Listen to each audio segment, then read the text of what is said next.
So today at the warehouse, today I have Dev with me here, Amazon FBA What's seller. up, man? Nice Hey, to good meet see you. you. Nice, Yeah. good to see you, man. Thank you for having me. Of course, man.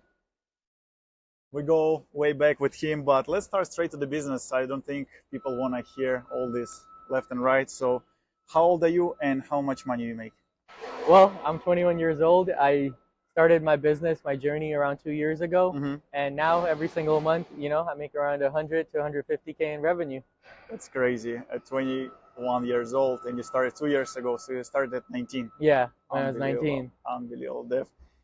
Can you show me your Amazon seller app? So I got you. So for people that don't believe, right, as you can see, this is my last 12 months. Let's go closer a bit to the camera so I can focus. like Okay. As you can see, these are sales last 12 months, almost 1.4 million. Nothing crazy, but Q4 is coming, so it's gonna get crazier. Love it, man. So a year ago, right, you clicked my ad on Facebook for the warehouse space, I did. and then here we are.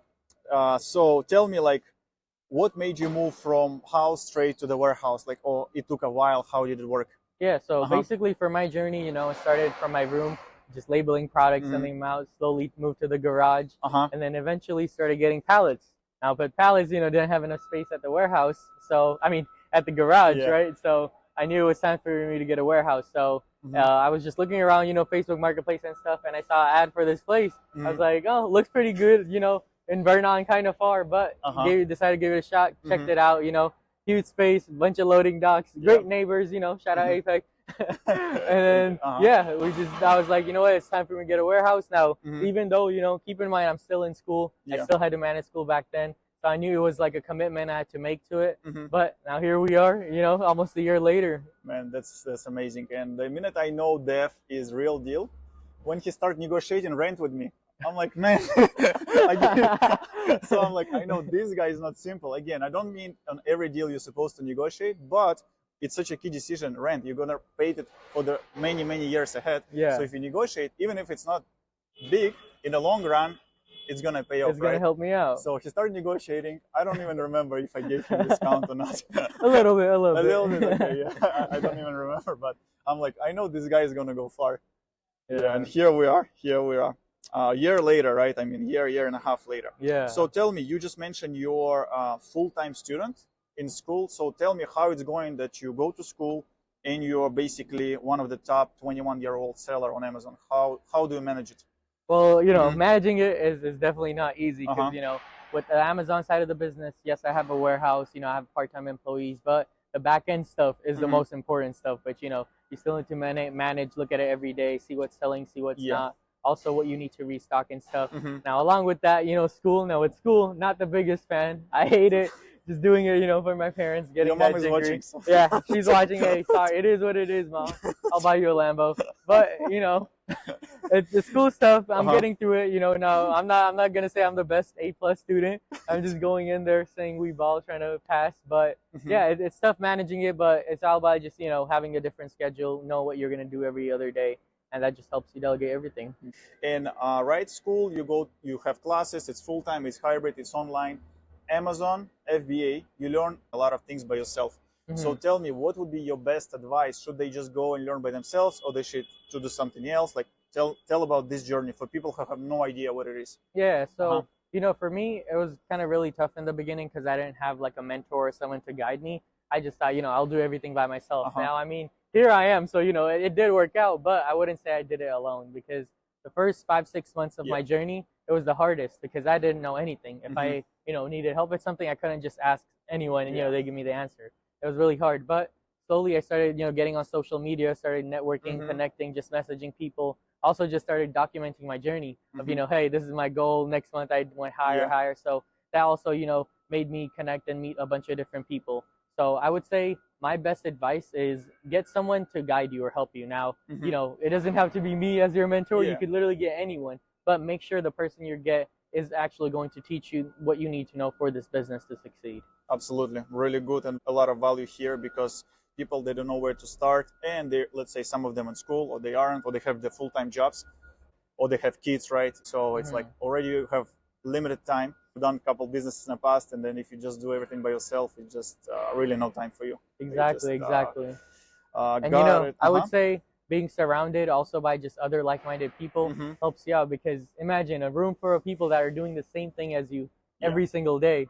You're obviously going to share some ideas or something that's going to just help you grow your business. Yes. Along my journey, met a lot of people online and in person as well. But with them, we do the same thing. We can't tell each other what we sell or who our suppliers are, but we could still help them out by, giving up tips, or like, how to ship out freight, or, how to save money on labeling or something like that. Got it. Yeah, guys, I'm his supplier, but I told all his friends and all his business partners and everybody, guys, I can supply to you, but I'm not going to supply whatever I sell to him. If you want to send me a request, I'll do that for you, but I won't disclose things that he buys, or anybody or any other Amazon seller.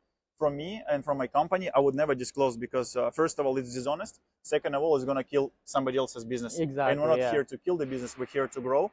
And as long as everybody grows, that's how it's win-win situation for everybody. So definitely. And out of those, Dev, out of everything together, when you had no idea about Amazon in general, what would be the hardest thing for you personally in that whole process of learning? Yeah, well, I mean, I guess more on the Amazon side, the hardest part. Because the I guess overview is pretty simple, buying products for cheap, sell it online for a higher price. But the hardest part is finding those cheap products, or I would say finding the right suppliers that give you those cheap products. Got it. In my journey over time, I've learned that this whole game is just all about relationships. Once you have good relationships, that's how you start getting those discounts, which will, also help your business out by increasing your profits and stuff. So I would say the hardest part was just making sure finding those reliable suppliers to buy your products from. Makes sense. That's so true in every business, I believe. We think we're not in sales, but even if you're buying things from somebody, you're in sales. Exactly. Because you're selling yourself, you're selling that you're gonna buy a lot, and that's how you can get the discount and etc. And like you said, if you build good relationship, it's only gonna bring value. So definitely. And that's how I got my warehouse discount too, right? Of course. Guys, I need to redo this. You need to raise the prices. 2025. Inflation, COVID is bad. Hey, maybe. We'll see how Toyota sells. Okay. Okay. Look, he just gave you a tip what to sell. Toyota. Which one? Which one? Who knows? Which one? There's a bunch. So tell me, right? So right now you're using a lot of software that run your store, because you have so many products that physically it would be not possible for you to sit and all day change the price, adjust the listing, refill, restock. So Dev, tell me, what are your top 3 software that Amazon seller FBA must have? So I think the top 3 tools that Amazon sellers must have is number 1, Keepa. Right, Keepa is going to help you with all the graphs, seeing how the product sells. Second tool is RevSeller, which tells you exactly how much you're going to make after all the fees. And third is Sellerboard, which with that tool you get to see how much profit you're actually making in the business. Guys, we're going to send probably links or websites below so you can see it. Again, this is not, I don't think I don't make any money off these tools. Really like free game right here. Free game, Tell me about your course. You started a course, you're teaching people, it's mastermind, it's a course of how it works. Yeah, so I don't have a course where you can just watch videos and stuff, but what I do offer is a one-on-one mentorship. And I'm also going to start offering a group mentorship. So basically how it kind of works is I'll give you a breakdown. So every single week, right, you'd hop on a call with me and I'll teach you a new aspect about the Amazon business. So basically, let's say you have no information about Amazon, I'll teach you from ground zero to creating your account, to getting your LLC, to getting your permits, to finding suppliers, to using the tools. And then at the end, the scaling part. Let's say you want to go the warehouse route, you want to be your own boss, right? Or you could use a prep center where they deal with all the logistics. So basically everything from A to Z, I would guide you one by one. But I will tell you in 7 weeks, I'll make sure you're ready to crush the wholesale business model. Got it. So in reality, the whole thing is it's complete package, right? It's not just you teaching how to use software, but you're actually teaching how to negotiate with suppliers to buy things. And then the biggest thing is a lot of people that, sell courses and stuff, they're not the actual ones teaching. They have other people, on the calls with them. But with me, it's actually me you have access to. I even give students my phone numbers if they want to call me and stuff. So guys, you have full access to me as well. Yeah, guys, it's so true because I've seen him taking calls here at the warehouse. Sometimes it's FaceTime, sometimes it's Instagram time, whatever it is. But I mean, the guy, while he's working here, he still takes calls. So it means a lot. I mean, for me too, right? Like the people pay, they're supposed to receive value. Exactly. So if someone's paying me a couple of $1,000, I want to make sure that, you know, you're getting the information and knowledge that you need. Now also keep in mind, you know, I can give you all the game, but you also have to put in the effort yourself, right? And that's what differentiates between students who's doing, you know, 100K months and students who are only doing 10 or 5K months. Absolutely, yeah. There is no, free game doesn't mean he's gonna do all the work for you. You still gotta put in your work, but when you need help, he's there. Question, and it's more like money is not a problem. Where would you be, and what would you be doing? Probably in Dubai, I would say. You know, that's my dream place. I was going in Dubai.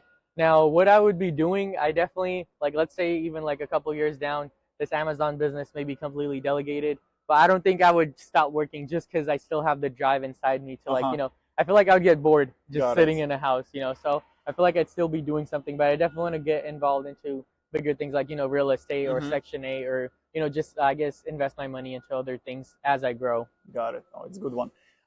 What do you think purpose of the life? I think the purpose of the life, like, you know, at the end of the day, if I'm being honest, I'm still figuring out the purpose of my life, you know, so I can't really tell you an answer, but I love your Instagram bio. It says, I found happiness when I stopped looking for it. Yeah. And, you know, I feel like that's true. Because at the end of the day, like, even for me, my life in the past couple of years, you know, it's changed drastically. Like, I was driving a van to now driving my favorite Mercedes, you know, crazy. But now, even now that I have all these things, you know, have all my fancy jewelry, watches, clothes, whatnot, at the end of the day, you know, money does give you that happiness, but now if I buy something, it doesn't hit the same anymore. You know, it doesn't feel the same. So I feel like the purpose is to just be grateful with what you have. And, you know, if you're happy with what you currently have, then it doesn't matter if you're broke or if you're making millions of dollars, you'll still be happy with your life. Absolutely. I love this answer, and it resonates with me too. And then whatever, even the bias you mentioned, thank you.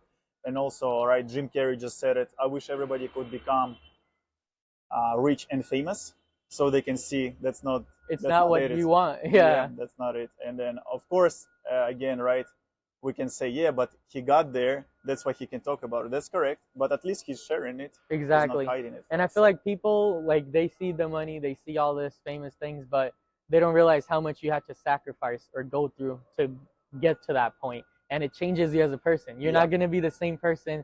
Like, you know, let's say people from my high school are watching this. I'm not the same person who was selling chips back then. Well, I still do sell chips, but on Amazon now. But, you know, I'm a different person. I have a different mindset. So I feel like money is not about just the, I guess, the amount. It's just about who you become trying to, you know, get that money. Correct. Yeah. I feel like very close to this also as well. Money is like a magnifying glass.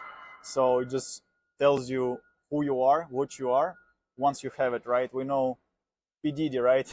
Crazy example, but the guy is going crazy with it. And we know another person who donates half of his wealth or all his wealth and helps people, I don't know, and builds, doesn't matter, churches, mosques, or any type of centers. So it just really, a magnifying glass, it really shows what you can do with it. And then, one thing I heard, I think I heard this from Andrew Tate. He said, money it gives you power, but the main thing it does, it amplifies who you already are. Absolutely. So if you're you know, a bad person with bad habits and you get money, it's not gonna change you. Your habits are just gonna get worse. Yeah. You know, if you're a good person that's, you know, like working out every day, doing all these other good things, and you get money, you're gonna keep that money because, you know, you're a good person at the end. Absolutely. That makes sense. That's very true. Thank you guys for listening. Hope you enjoy it, and then we connect again. Yep. See you in the next podcast.